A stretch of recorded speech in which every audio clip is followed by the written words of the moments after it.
this insanity regarding Aaron Rodgers. I say insanity because this is what American politics has devolved to. It's devolved to the idea that if you can talk smack on a podcast, which is essentially what Aaron Rodgers does, right? He goes on Joe Rogan, or he goes on, who's the podcaster that he's on with all the time? The former punter, Pat McAfee. He goes on McAfee's show on ESPN, and he talks smack. He talks smack to Jimmy Kimmel. He actually, I think, attempts to defame Jimmy Kimmel, suggesting some connection between Kimmel and Epstein. It was outrageous. He's a loose cannon. He, I think, is ill-informed and poorly informed on any number of issues. But he has star celebrity status, and this is where the devolution of American politics comes into play. If you've got a name that everybody knows, if you say controversial things, if you have hot takes, all of a sudden you are relevant. And now your anti-vaxxer-ness is the thing that bonds you to RFK Jr., and you're on a short list to be vice president of the United States. Being in charge of the United States requires more than knowing how to throw the outlet pass, or even more than knowing something about the health and wellness associated with recovering from an Achilles tendon rupture. Yet, what could be in it for Aaron Rodgers to be even in this conversation? I think it's pretty easy. All of a sudden, this quarterback, who by any yardstick is an amazing athlete. I mean, a terrific athlete, Hall of Fame caliber athlete. All of a sudden, he's facing the end of his career. He had this amazing deal at the Jets, and then, of course, it's over after about 3 minutes because he rips his Achilles tendon in the first game of the season.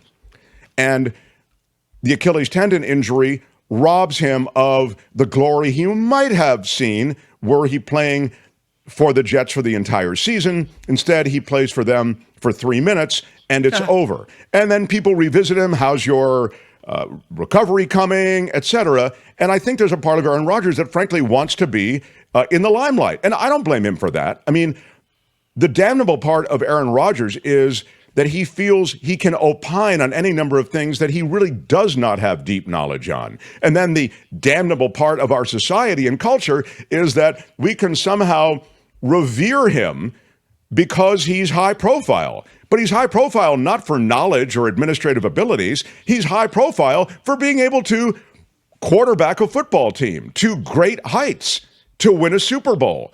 Great. That doesn't qualify you in any way to be in the running for any sort of position of high altitude administration, vice president being one of them. Now, I should also say this. It doesn't disqualify you. In other words, the fact that he's an outstanding athlete, in my view, you know me, I'll take a meeting. Let's see what he knows. Let's see how he comes down on any number of issues affecting this country. Great. Maybe he is worthy of being on that short list. Based on what he said on McAfee's show, on Rogan's show, etc., I don't think so. I think he's got hot takes and he just kind of shoots from the hip in a bad way, recklessly.